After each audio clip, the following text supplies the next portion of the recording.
of dozens of photos and 2 special guest interviews. First up will be Ms. Dawn Hall, a Planet X researcher and infrared photographer who lives in the state of Washington, United States of America. It is important to note that during my interview with Hall, my laptop electronics were targeted, my recording was scrambled, and my cell phone was wiped out. Approximately 50% of the interview was recovered and restored. The second part of the show will be with an anonymous guest who goes by the name of Catfish of Galveston, Texas. He trained in navigating while he served in the United States Armed Forces. He studied magnetic forces and fields, and he also worked as an investigator for United States Senator Jim Davis of North Carolina. I would personally like to thank my guests tonight for coming forward, despite the harassment they have endured for being part of the Planet X disclosure process. They did this in order to assist in the global preparation for the return of the Planet X system. This is your host, Denise Chavez. You can find my work on www.darkskywatcher.com and on Facebook at www.facebook.com/Denise.Chavez333.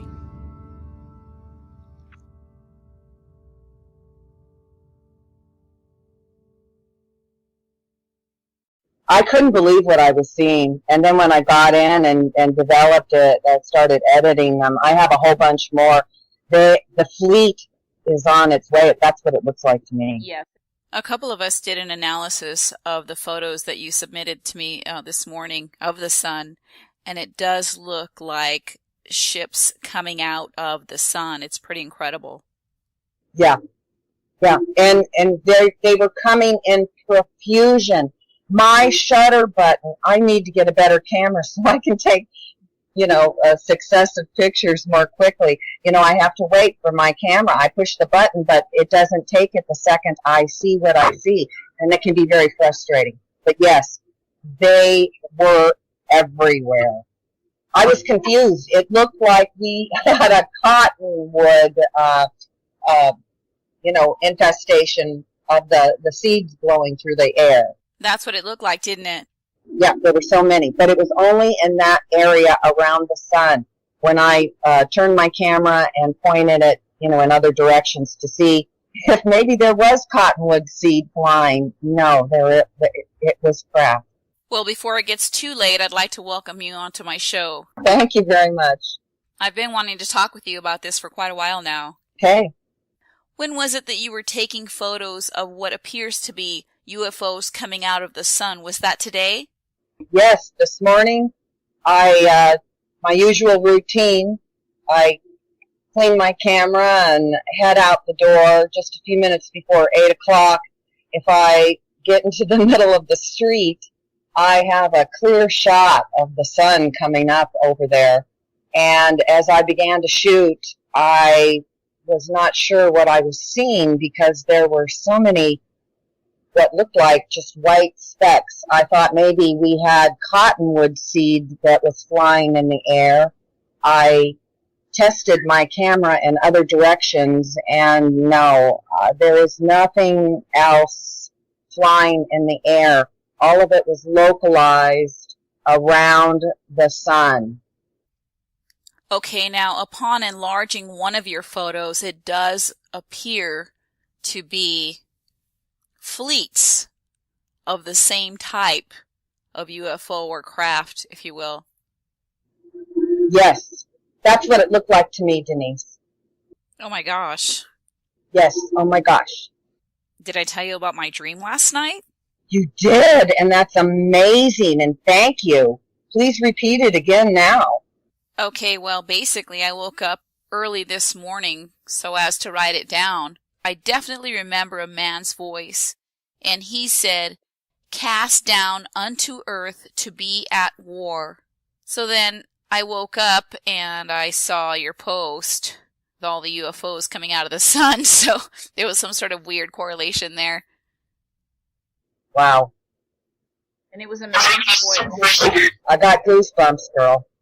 And then I opened up my messages to find an email from a friend who is showing me a video of a guy who's explaining a dream that he had of meteorites coming from the sun. And then I see your photos and I think, well, this is all kind of bizarre. It's confirmation. For me, I think it is. I agree. It is for me. Now let's talk about the object you've been photographing under the sun since 2012. There's actually a whole system that I've seen coming from your photos. Can you talk about that, please? I have been photographing this one object that's right below the sun. It's the green orb. Yes. And it's been the focus of my attention for months. I have videos of it, a zillion pictures. But what I noticed the other day is, as you noticed in my pictures, is if I shoot that in infrared, below it comes that orb that looks very similar to the Vatican sphere.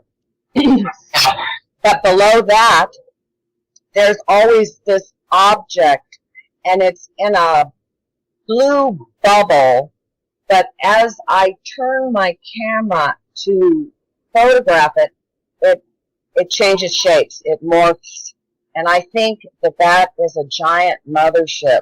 I'm sorry, but I can't come to any other conclusion about that odd object. But always, I can locate it by following the green orb and going down. And I think that's a mothership. Okay, so now this green object that you capture, it sometimes glows orange, doesn't it? Yes, it does, and it glows yellow, and it has this fluorescence to it. I'm not sure. I believe that it's one of the moons of X. And if you see in some of my pictures, it's got that moon and then a smaller green moon that'll be below it that I've caught. And I think those are the two moons. I know there's lots of moons, but those are the two that have been named and are more visible than the others around X. That's my belief. Okay, back in November I had a friend I was talking with who actually did some work for the Vatican and made some friends out there, and he ended up taking a few trips to a couple of telescopes. One was in Arizona called Lucifer, and the other one was basically at the South Pole. Now, he told me that X glows orange and sometimes red, and that the guys at the South Pole get super excited whenever they see it glowing red. Yes. I hate to say it, but that's very true. But I have to go by my gut and what I've learned about X and how I came to determine that that was the object of my interest. And I did that by listening to what they said. X is hard to see. You don't just take your cell phone camera and point it at the sky and get a picture of Planet X. It's infrared. Even the scientists have had trouble keeping track of it and finding it. Dawn, can you tell us how you go about taking these photos? I mostly use my Nikon camera. I have lens that is a fader lens, and it's a neutral density, and it goes up to 2,000. Normally, neutral density lenses go anywhere from 4 to 8 for normal use. So with mine going up to 2,000, I'm able to filter a lot of the noise out of the pictures because I'm shooting at 30 magnification, and then I use sometimes the infrared lens over that.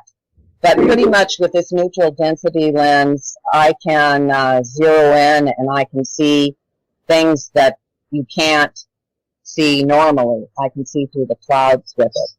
I also have I have another infrared camera that the Ghostbusters use. That was the first one I bought. It's online. It's kind of funny, but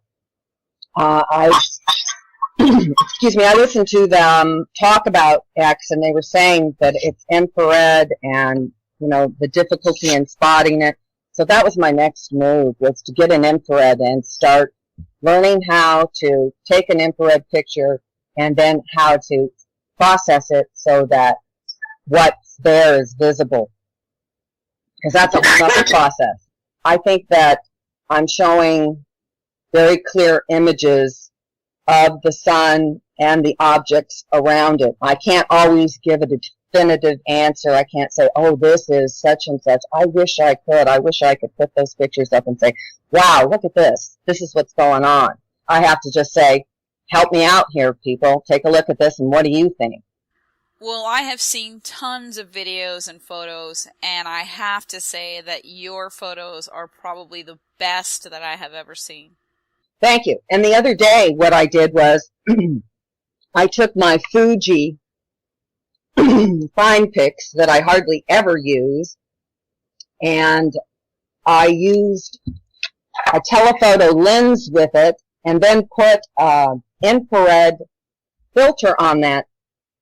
And I got the most amazing pictures. I believe it was day before yesterday.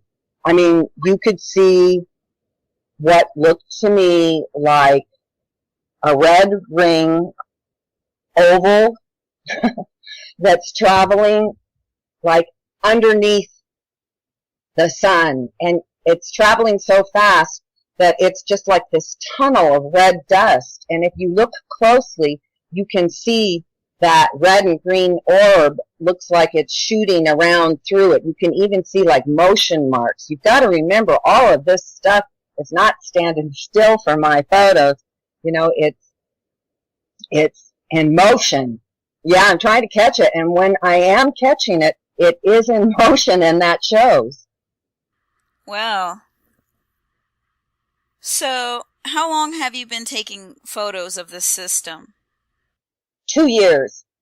It was in October of 2011, I guess, that I saw something in the east sky. I couldn't make sense of it, and I asked, and people said it was Jupiter, and I didn't think so. So I Googled it, and I saw that almost 1 million other people in Western Washington had asked the same question. What is that object in the east? And nobody had an answer. So I was excited about, what's this big mystery? Let's solve it. The next day, I was telling my friend about it, and we went back to Google to see if there was any, new developments, and it was gone. It was as if no one had ever asked that question and that there had never been any inquiries. So that kind of caught my attention. And then also the fact that no one was describing what I was seeing confused me even more. Because I know what Jupiter looks like. Right. So the whole thing was very baffling. A couple of days ago, you said something really interesting to me. You said that you had been taking photos of the sun, and at that time, the Planet X system, if you will, looked like a bunch of little specks around the sun, as opposed to what we see now. Yes. I posted pictures last night on my page that I took in March 9th, and you should see the difference from even just from March till, today or yesterday. I just want to keep going forward and doing my work and sharing it with people. And I really want to thank everybody who's made such positive remarks and offered so much information along the way. In the last few days, it's just been remarkable because I was really ready to quit. And they had the trolls and shills on me. They've had all kinds of ways to try and control me and make me stop. And you have to move forward and not let anyone intimidate you, Dawn. I can't stop, Denise. I really feel that this is my job, and you're doing the reporting. You're God's reporter. I'm God's photographer then. Fantastic. Love it.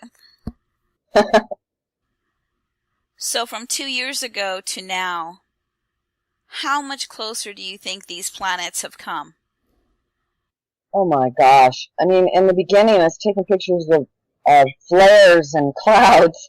Now I'm zoomed in and I can see how much longer. I can't give you a timeline. I can just say that the approach is near. It's very near. I thought a year ago I was listening to Zeta talk and going by what they said. So I thought the whole game was going to be up last year in August. So I'm amazed here we are a year later. But I also want to say, I think that we're getting some kind of help from beyond, because I know there's a lot of turmoil. I know the Earth is going through a lot of changes. I understand all of that, but we are not getting smacked with meteors and other things. And from what I see, it looks to me always like, wow, how are we missing all this stuff, or how is all this stuff missing us? So I feel hopeful. I feel hopeful when dates come and go and people have predicted things and they don't happen. I always smile. I always say, thank you, God. That's absolutely awesome. Here we go. So while things are very close and it's imminent, and it does seem that there's no way to avoid a pole shift.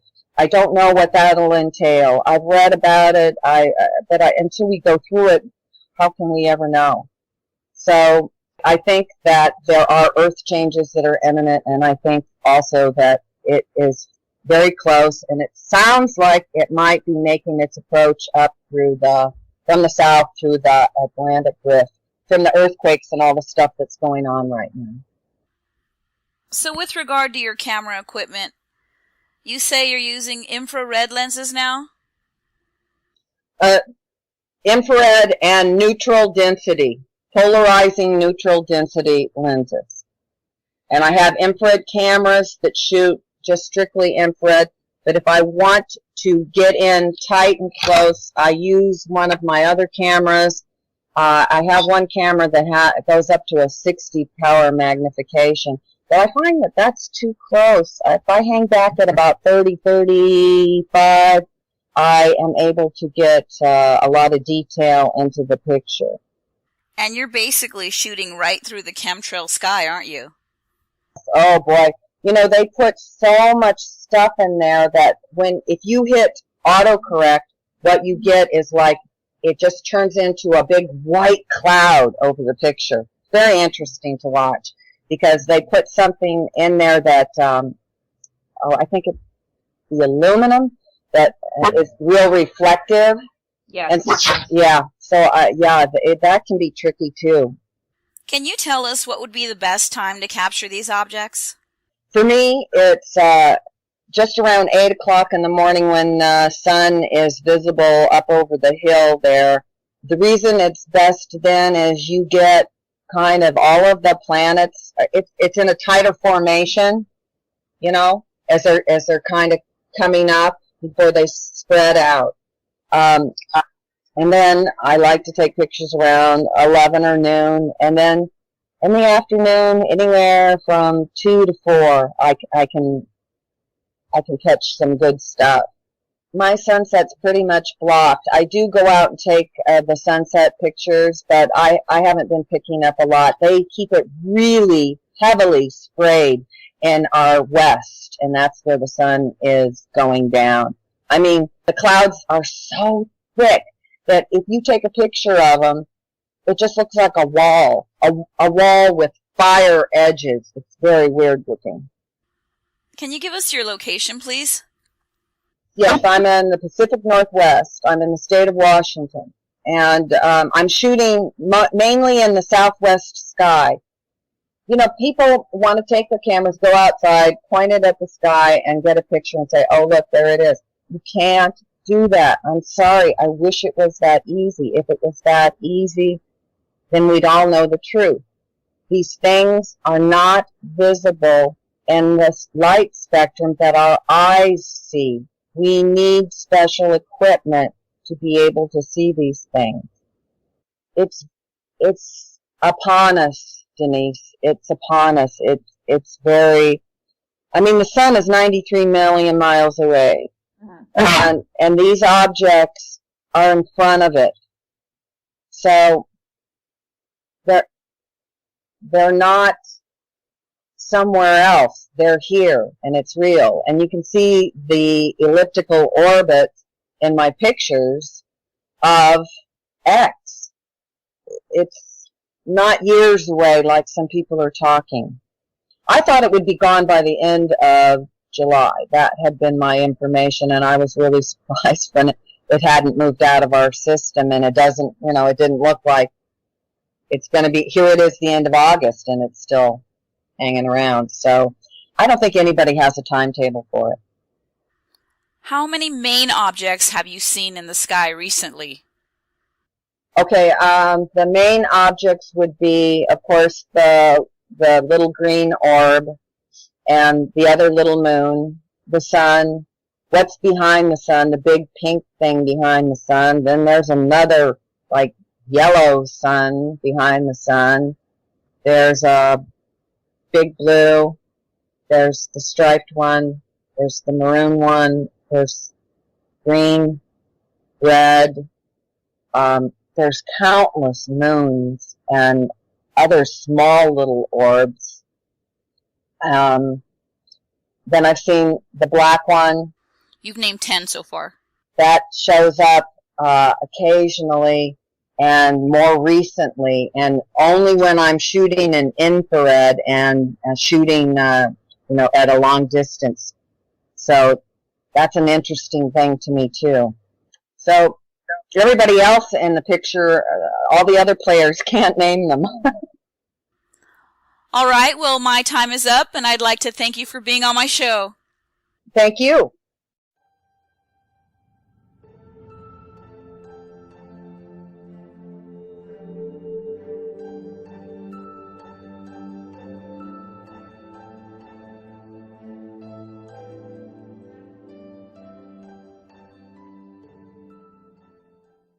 Welcome, Catfish. It's a pleasure being here and finally meeting you. Oh, pleasure meeting you too. You were talking about your training. Yeah, most of my knowledge about the sky comes from my training in the Navy. I was taught how to navigate by using the moon and the stars. And in 2010, I noticed the moon was distinctly upside down.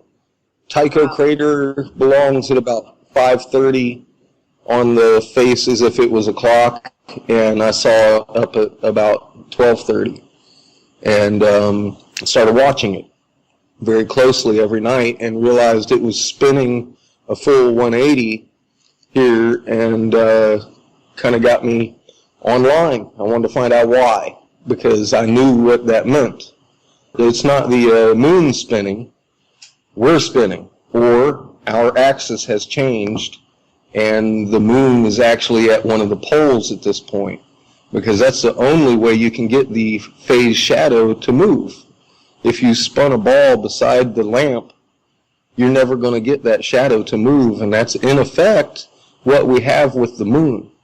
It is its own shadow on its face, so it's not the moon spinning, so to speak. It's got to be the observer, Earth. Interesting. Okay. So then what did you do? Well, I started looking for reports. I went into Hubble data for about 1.5 years and studied binary systems that they had found thousands of. Apparently, according to the data, about 80% of known solar systems in the galaxy are binary or trinary or more. And every one of them have an odd egg-shaped style solar system with the outer planets being pulled by the other sun.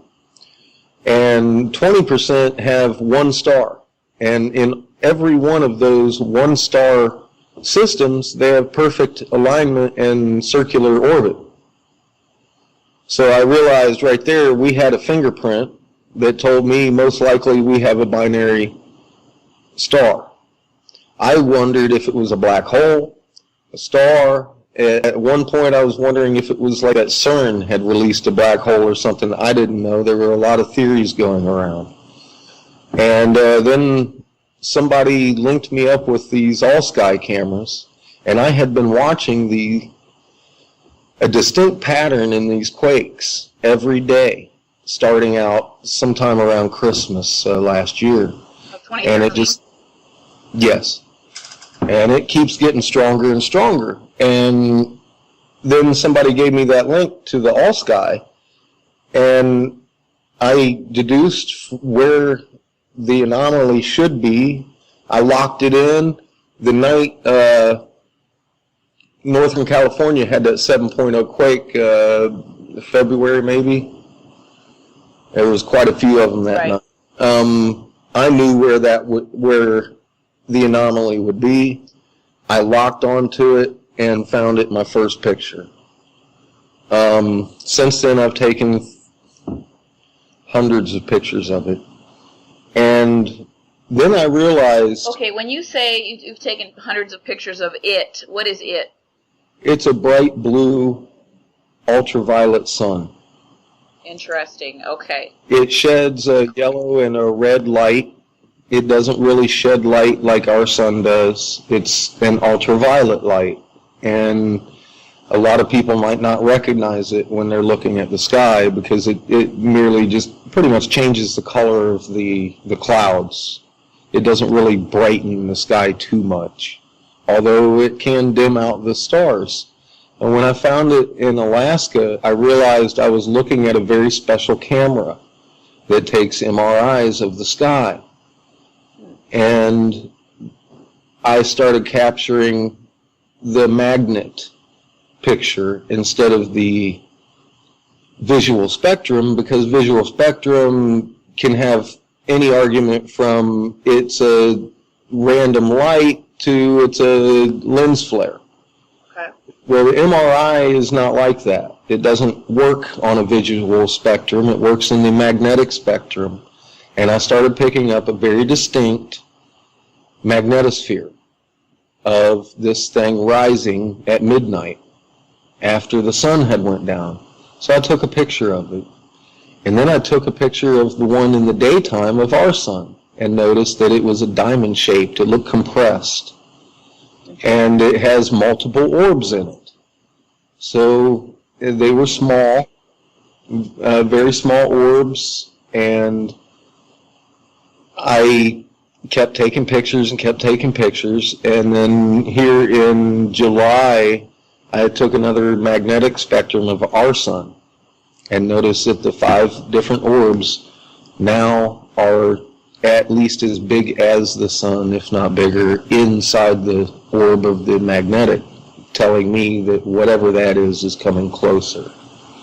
And in my opinion, that is a red star and planets that are in front of our sun. Being close to the similar fiery texture of our sun, it's hard to discern between it and the other inside the disk of light. The blue sun is easy to see. There's supposed to be nothing but the moon lighting the sky at night. Right. And all week, this week especially, there has been no moon at night.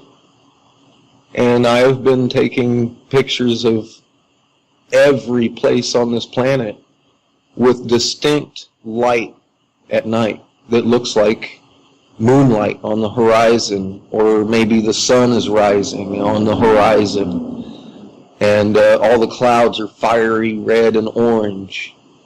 And I follow the earthquake maps to the point that now, even today, I just documented a few hours ago where I believed the next quakes would happen within 3 different regions in number and order and time. And 3-4 hours later, there we are. Each and every single region shook in exactly the same order and time I laid down it would. Yes, I've been watching your posts on Facebook, and I do notice that you're pretty accurate there with your predictions. Well, it's no longer a guesswork. It's something I'm convinced that I've found, and it really has physical repercussions on the planet. And you can read that in the magnet and the way it actually makes the Earth quake. If you look at a magnetic map of the Earth, it actually looks almost like a mace ball with little spikes kicking out here and there where the magnetic pull is stronger from our planet. And in my opinion, those spikes are exactly what the sun is grabbing a hold of. The one that's actually a little bit closer to us than our sun, the blue ultraviolet sun, is grabbing a hold of those magnetic spikes and causing these quakes as it tips the Earth and makes us spin. Okay, now what do you see happening first? I mean, is this going to be... Well, that is all dependent on how close it gets.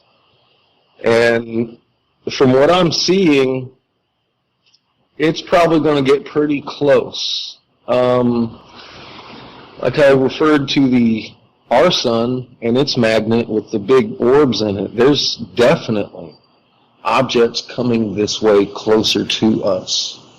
And in my opinion, one of them is a red sun. And this blue sun does an orbital dance around the red sun, and the red sun does an orbital dance around the blue sun as binaries go. And unfortunately, at this point, I see our planet directly in the path of both suns. Wow. So are you saying that something's going to actually hit the planet Earth if it gets close enough? It could, but I certainly hope not. I hope not too. Oh my God. It's happened numerous times in the past. What has? This passing. We're obviously in a cyclical cycle. This doesn't just happen by random chance. We're in a binary trinary system, and our two sister suns are here. They have not been here, from what I can tell, for over 3,000 years. Okay. And the Bible warns of it very clearly, that it will happen again. Mm-hmm. And it will, as they describe, be in the day of Noah, with the earth rocking like a drunkard. Well, that's exactly what's going on right now, and that, in my opinion, is something man is incapable of doing. Okay, now are you familiar with Dawn Hall's photographs? No. Okay. She, I'm actually going to go ahead and put her... Yes. I'm sorry. Yes, I do know Dawn Hall. Yes, okay. Well, she has got some incredible photos of the entire system, and she's got, wow, there are at least 10 objects, is what she says. Yes. And she's been taking photographs of these things for, well, since 2012. Now, she says that back in 2012, when she was taking pictures of these things, they were like little specks around the sun. Now, they're so close that she can only get like partial picture of just one of them. Like, they're just that close. She does say that these things are weeks away, whatever that means. I don't know what that may mean. Why can't we see them? Like I said, the blue one you can actually see, but it's coming in from above the planet. Okay. It seems to just shine its yellow-red light all over the planet. But the actual orb itself is visible from the northern hemisphere in the northern latitudes. I've captured it in Hong Kong, Belgium, and Alaska, Moscow, frequently. You're using sky cams, right? Yes. Yes. Okay. Can you explain a little bit about what that is? Well, yeah, the all sky cams are cameras, basically web cameras at observatories, established some of them for 1,000 years in Europe. I've looked at a lot of the history of some of the cameras, all the way to like Alaska weather system cameras, which just, like I said, they read the magnetic view also. So it can be anything from a weather camera to an observatory I was a little skeptical at first because some of them looked a little odd. You couldn't really tell if it was a city glowing at night. But as the months have progressed and me monitoring these cameras, every one of these cameras look differently than it did months ago, and they're much, much brighter. I can definitely tell that some of the lights are not cities because they were never there before, and they do move. And cities don't move on a landscape. These cameras don't move. They're based, they're directional based, and all they're just. I hear a lot of people say, oh, well, you're getting camera anomalies. Well, I'm looking in my own sky and seeing the same thing. I'm asking people in those regions, what do your skies look like? And I'm getting confirmation that what I'm seeing in these cameras is what people are seeing in their own sky. Okay. It's happening after midnight. Interesting. Most people are asleep by then. Right. Now, how big would you say this ultraviolet sun is? The magnetosphere look of it looks about twice the size of our sun. Oh, wow. Okay. Now, that's just the magnet. That's not necessarily the bulk of the actual physical sun, so I really can't tell you that. I don't have a satellite or any kind of... I've seen it beside our moon. It's huge compared to the moon. Really? I don't know where it is in far as distance from the planet, and that is a major factor in figuring the size of the thing. But yeah, the one very clear moonless night I have of it and the moon next to it, the moon turns brilliant blue, and it's twice as big as the moon. Also the one picture that I have, it has another planet in the picture too, so it's pretty crazy picture. Can I show that on my show? Yeah, absolutely. You can show all of my pictures if you would like. One of the first ones that caught my attention was a picture.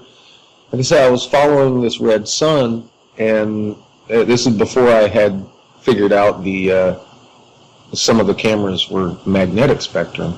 I was following it around the globe, trying to get pictures of it, and I got real lucky.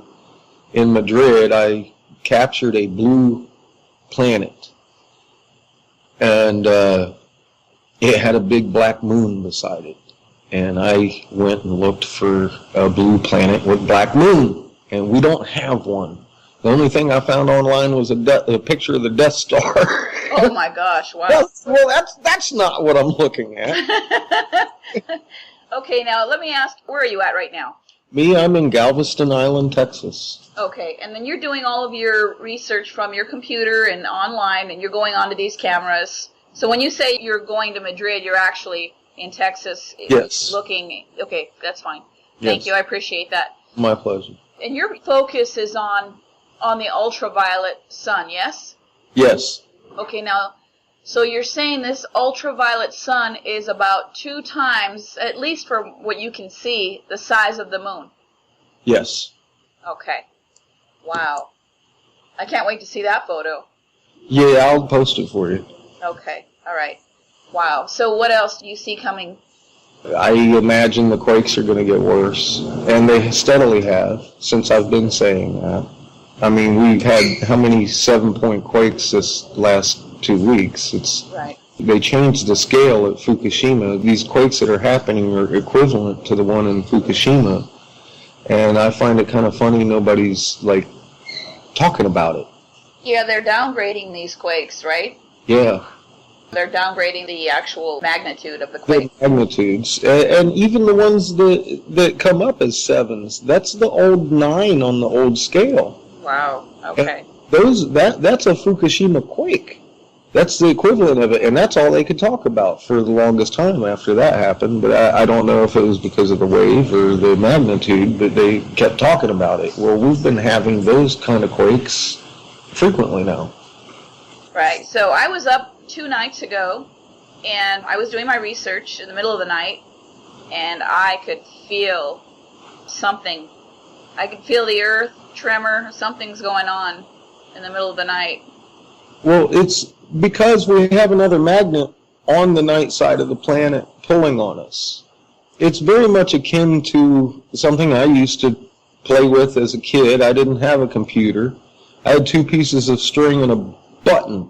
And you put the string in the button twice into 2 different holes, and you just give it a yank, and it'll start spinning.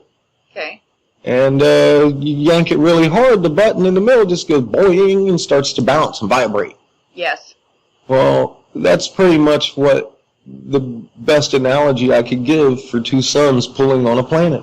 And that's pretty much what our planet is going through. And at some point, I do expect to feel the bounce planet-wide. So that's a really good analogy. Would the suns be one on each side? Yes. Well, we have one on the night side that, that's the opposite side of the planet than our day side. Yeah. Okay, yes. Yeah, I've pictured that one on the night side easily because it's not really in the visual spectrum.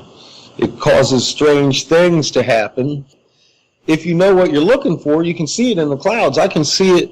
I live 3 blocks from the Gulf of Mexico out here, and I look out off to the northwest, and there it is, this big red-looking glow to the sky. All the clouds are orange around me and everything, and there's no city lights out there in the Gulf.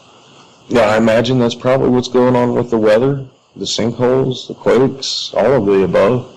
The sinkholes and the big cracks on the planet, like, for example, the one in Mexico that just happened in the middle of August. Yeah, Do you think that is because of the magnetics, or what's going on there? Well, I think as a direct result, yes. It's pulling at the core, and the core is heating up and changing the mantle, and the mantle is not liking what's going on and kind of opening up. Okay. So did you work for the government at one time and you overheard some sort of conversation? Well, actually, I worked for Senator Jim Davis of North Carolina, and I presented him with my findings of the lunar rotation. And I was stopped halfway through my presentation by his sister, Kay Davis, okay, and informed that they are fully aware of the extra suns rolling into this solar system, and they're basically not doing anything about it. They're putting out preparedness commercials all over the place. If you even notice, Geico's in on it, the preparedness commercials and stuff.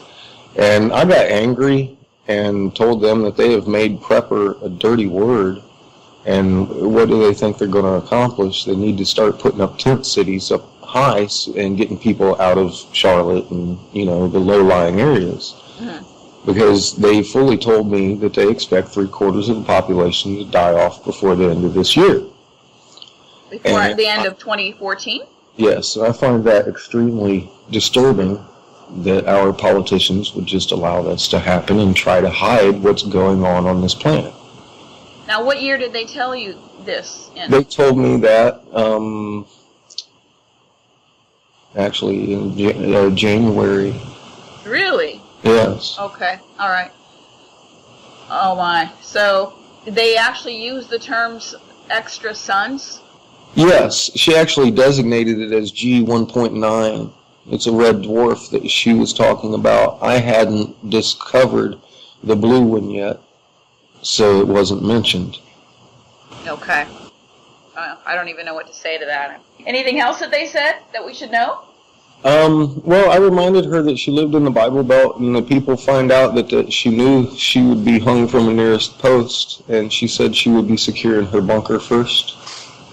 Really? Yeah, and I kind of left their service in a huff, so that was the last words that I spoke with them. Now, I sent out emails to each and every congressman and senator thereafter, and that caused a little bit of a hubbub. Davis. Also. Yeah, because apparently not all of them knew. Oh, okay. And some of them came to me angry. Davis came to me angry because I was dropping his name. The actual state Capitol Police chief gave me a call talking about how Davis was trying to actually have me arrested for harassment. And he said that the only thing that he could do is tell me not to contact him anymore. I said, well, I'm not worried about that. I don't plan on contacting him. I was just letting his constituents and all his fellow legislators know what I was told by him and his sister.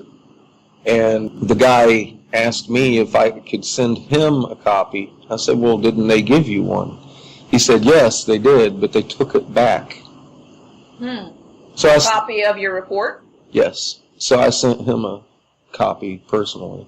And that was the last I heard from anybody in the Capitol. Now, how long is this report? It wasn't very long. I was just documenting 4 years of lunar history and correlating with the star motion, which it's kind of technical. I don't know how many people would understand, but it does show up in the star motions easily every night. As we live on a ball, I'll just go through it real quickly. Oh, thank you. We spin at night, and when we look up, one side of our sky is moving east to west, and that would be our southern, what I call the star field. Now, the northern star field is, you turn around while you're watching the moon, and you turn around to 180, that sky should very well move from east to west. Okay. As it's the total opposing side of the ball. Well, Orion in the southern field, he's moving pretty normal. But when you start looking at the Big Dipper, which is normally rotates around Polaris, it should be moving from west to east. But as the sun goes down, you'll see it in the east. And as the sun comes up, you'll see it in the west. It's moving simultaneously with the southern field, therefore putting our spin completely out 100 and some degrees out of whack from where it should be. It should disappear over the eastern rim as I'm watching it nightly, but it goes completely backwards into the western sky. Okay.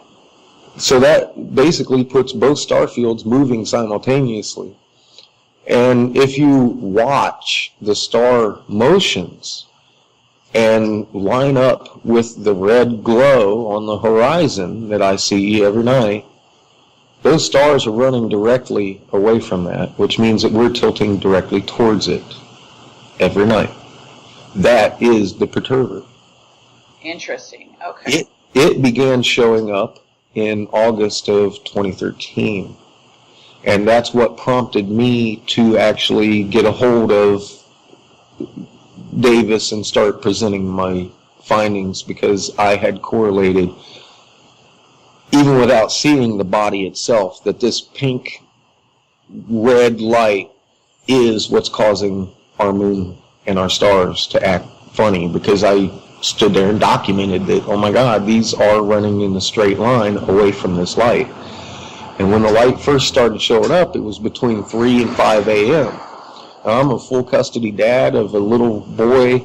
I raise him all day long, and when he goes to sleep, I'd work all night. Okay.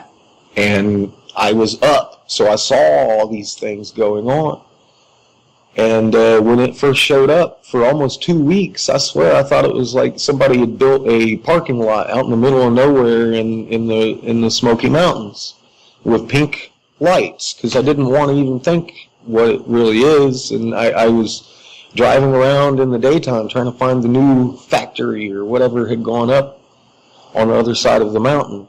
Mm-hmm. And there was just nothing. And then one night it came out so bright, those Easter cards, it looks like God rays coming down from the clouds. Well, yes. It looked like that coming up from the horizon and over my mountain and just splitting through the trees. I was like, oh my God.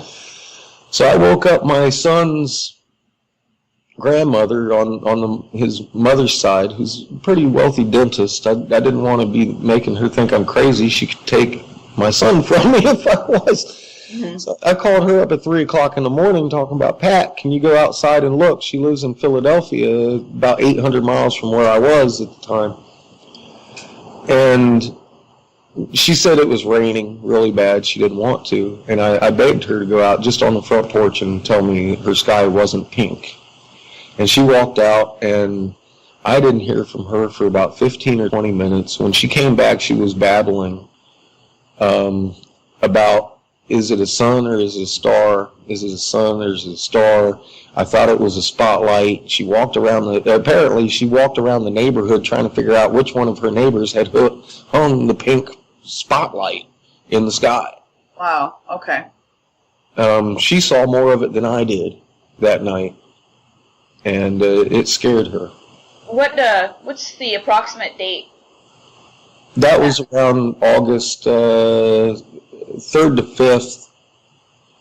I believe it was the 14th. I had my neighbors out there watching with me because at one point my compass had turned around backwards in August, there in the early beginning of August, and I kind of freaked out. 2013? Yes. Okay. And I kind of freaked out, running outside yelling, give me a compass, I think mine's broken. And my neighbor come up with his GPS, and it was turned around backwards. Now, it corrected itself within 20 minutes. Wow. But his GPS on his phone was pointing the exact same direction. He couldn't figure it out. He's like, oh, wow. My compass still hasn't turned back. So, goodness, okay. I got on Facebook and started asking, and I got responses worldwide. Yeah, my compass isn't pointing north anymore. My compass is pointing east. Mine's pointing south. It's just everybody started having the same problem around the same time. And then a few days later, bam, they started that really big glow in my sky. I was like, uh-oh. Wow. I think I found out why we're tipping and everything, and it's not a black hole. That has to be a sun. And I imagined it was a red dwarf, which it turns out that's what Davis is saying it is, red dwarf G1.9. They actually had a designation for it. Okay. Now, I know you can speak with all certainty with regard to certain objects, like with regard to the ultraviolet sun. What else can you tell me that you know with complete certainty that is in our solar system right now? The red sun and other planets directly in between us and our sun. Okay. How many other planets would you say? Altogether, I would have to agree with Dawn. There's about 10. I'm not sure which one goes with which sun.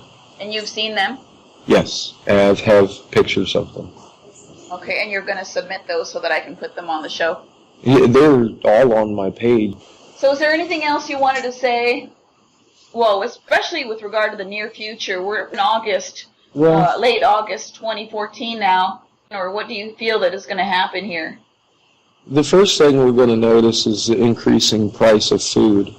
This summer, the sun was rising almost due north globally, and apparently they had extreme troubles with crops around the world. Coffee was molding on the trees. Blight was striking the wheat, and they were actually harvesting in July. I would say, most important, get yourself some food stock and some water. Okay. That alone is good on a good day. You know, you can't have enough of either of that, but I think we're going to need it soon. I don't know. I just fully expect the quakes to get worse. I expect the weather to get crazier. Okay. And eventually, like I said, we will be that button between the two suns bouncing. It might get so bad that humans may actually become planetary debris, so to speak. Yeah, I just hope I'm wrong, Denise. You know, I have been really perplexed over this whole thing after I started to see Dawn's latest pictures. Over the last few days, I've been really worried. I've spent a lot of time alone thinking. I don't even know what to think, to be honest with you. Yeah, I don't know if any of us do. There seem to be an awful lot of accounts of this type of thing happening in the ancient scripts, in the stone. Not much of it was good. But we are 7 billion people, and this has happened before. So I don't expect it to be exactly the end of the world. Okay. I hope I'm right about that one. Yes, I hope so too. Because I keep thinking about that Vatican sphere. It keeps coming into my mind. And that thing, if you look at it, it looks like a planet inside of a planet. And I really hope that it doesn't mean that something's going to crash into Earth. I don't know. A couple of things I think about that Vatican thing. It also looks like a dissected virus. Okay. Appreciate that. My pleasure. Well, Catfish, I really appreciate you coming on my show. Absolutely.